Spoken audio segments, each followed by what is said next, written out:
I actually wrote a poem. You did? Yeah, it's a Zutara poem. I don't know. I feel like you stand up and It's just really short because whatever, we talk about it online. I'm like, the fans in the interwebs consider me the captain of the Zutara ship. probably accurate. The poem goes, sometimes the memory of what could have been is so much stronger than what actually happened because the memory of perfection lasts longer. And even though we didn't end up together, it'll never change the fact that you changed my life forever. Zutara forever. No, I don't know. What do you guys think? I'm contained because I relate to Aang. I want the nice guy to get the girl. Not the Zuko type. I was Zuko. There you go. Oh my god. Of course, I must capture the avatar and regain my honor. All day, every day. Simple lines that kind of became memes and craziness is, hello, Zuko here.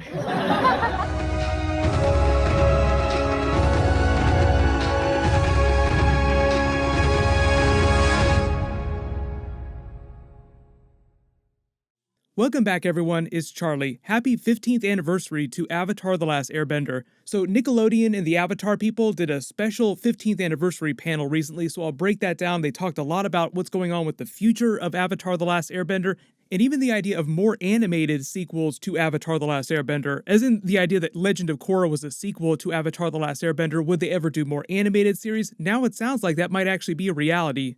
So if you're new to the channel, be sure to subscribe to get all the videos. Obviously, I'll be doing videos for the new Netflix Avatar: The Last Airbender series, so I will do an update on what's going on with production on that during the video too. We'll just break this down top 5 style. So number 5, the actual 15th anniversary. The anniversary itself is for the first episode. That was for February 21st, 2005. So Friday was the actual anniversary. That's when this panel was taking place. If you consider yourself an Avatar: The Last Airbender historian, then you probably know that the first episode isn't the pilot episode technically. There was a test pilot that they did that they never aired. When they did the first DVD home release of the series, they added the unreleased pilot to that. But a lot of the panel that they did was dedicated to talking about the origins of the series, everyone from the cast and crew talking about their favorite memories making the series, especially Dante Basco's favorite Zuko moments, favorite Zuko memes, like he did the big Zutara poem in the clip that I attached to the beginning of this. If you're not familiar with the origin of the series, Avatar: The Last Airbender started when Mike and Brian were coming off of other animated series. They'd been friends for a while, but Nickelodeon asked them to pitch a new series. It was around the very early 2000s, like 2000, 2001, and we were still in the middle of the Lord of the Rings trilogy of movies. So because those were the most popular movies in the world at the time, as Hollywood studios tend to do, they wanted Mike and Brian to pitch something that capitalized on something in that vein. Very Lord of the Ringsy epic adventure series. Something with a quest, something that felt huge in scale and epic, but made for children. And because this is Nickelodeon we're talking about, the other major hit that they had at the time was SpongeBob. SpongeBob had just started in 1999, so this is just a couple years after SpongeBob had started. They officially pitched the series in early 2001, so that's when it actually got started. It didn't premiere till 2005, so they spent about 4 years developing the series. Brian Konietzko drew this picture of a character herding bison in the sky, then showed the sketch to Mike, who was watching a documentary about explorers trapped at the South Pole. The way that Brian described it, he said there's this air guy along with these water people trapped in a snowy wasteland, and maybe some fire people are pressing down on them. And then they basically pitched that to Nickelodeon. Then obviously it evolved from there into the Avatar series that we all watched in the episodes. If you've never watched any of the bonus features from Avatar: The Last Airbender Book 1's DVD release, they have a lot of the footage of them developing the series and scenes of them with Sifu Kisu trying to develop the bending styles, so the actual origin of the series is very well documented in bonus features.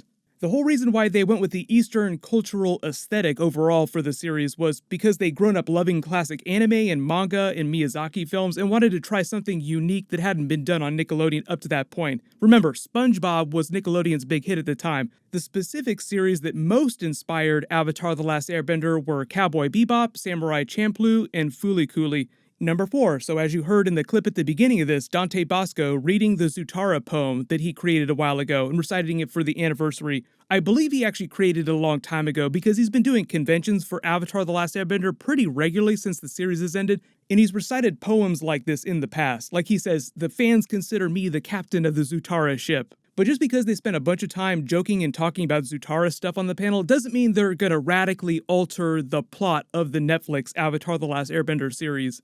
The version of Avatar The Last Airbender that Mike and Brian are doing for Netflix right now is just meant to be a live-action version of the original series. If you've ever watched any of Netflix's original series, most of them are an hour long per episode and 8 to 13 episodes per season. The most popular ones tend to get 4 to 5 seasons average, like Stranger Things, for instance, might go past 4 seasons, but it could stop at 4, so 4 or 5 seasons is a good benchmark for the really big stuff. The original Avatar The Last Airbender series only ran for 3 seasons, or 3 books if you want to be technical, but it was only 61 half-hour episodes, just because half-hour animation is the industry standard. So obviously there are going to have to be some changes that they make to expand for the hour-long format. But number 3, if you guys didn't know, there actually is a lost episode of Avatar The Last Airbender, technically 62 episodes. It's called Escape from the Spirit World, and it's actually a canonical story that was made for a video game, but it is canon to the series, meant to take place between the events of Book 2 Earth. After Azula takes down Aang while he's in the Avatar state with her lightning attack, he goes into a very deep slumber. That's where this episode, this lost episode, takes place, and then before the events of Book 3 pick up. The episode is basically him visiting 4 of his past lives to reconnect with them, come back to the world of the living, while also trying to avoid Ko the Face Stealer, who's trying to steal his face during the episode. Number 2, Dante Basco has been asked multiple times in the past few weeks, in addition to what was going on with this 15th anniversary panel, if he's going to be in the new Avatar The Last Airbender Netflix series. Are you going to star in it? Are you going to play a character? He's really happy to talk about it. He's been a real bro about it, but of course he's under NDA, so he can't really say anything about it. His official response typically has been something along the lines of, "We'll have to see," like kind of winking behind the camera. Like, yes, we all know that I'm gonna be in this, but Netflix will sue me if I leak the announcement.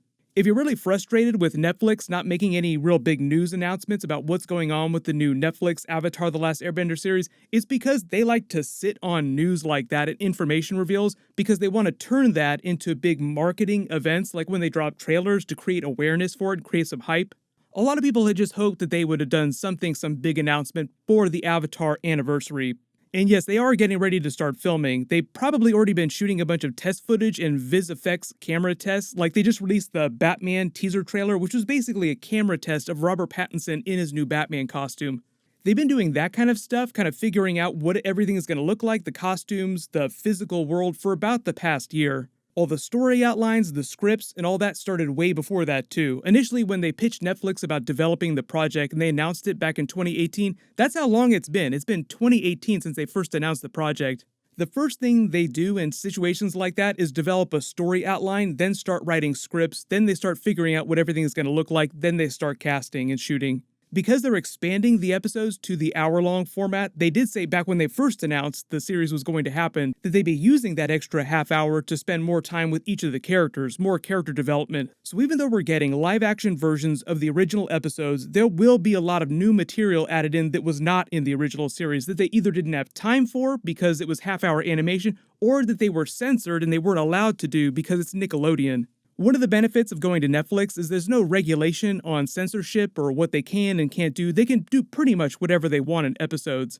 But probably one of the coolest things at this 15th anniversary panel, number 1 WTF, was that it was implied they might also be open to doing more animated Avatar The Last Airbender sequels in the future. Keep in mind this would be in addition to any live-action Avatar The Last Airbender stuff they're doing, because it's also implied that if it's successful, Netflix will also want to do live-action sequels too, like do a live-action of Korra after they're done doing live-action Aang. But I think that Nickelodeon is really thirsty to capitalize on the Avatar brand in the age of streaming networks. But usually situations like that is when they go back to creators like Mike and Brian and say, hey, you have this beloved series, we think that fans will buy our streaming service if we release brand new animated Avatar sequels on it.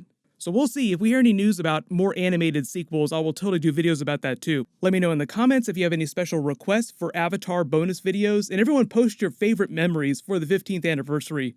So while you wait for everything, everyone click here for all my new Avatar The Last Airbender Netflix videos, and click here for my brand new Star Wars The Clone Wars Season 7 Episode 1 video. Thank you so much for watching. Everyone stay awesome. This is the way.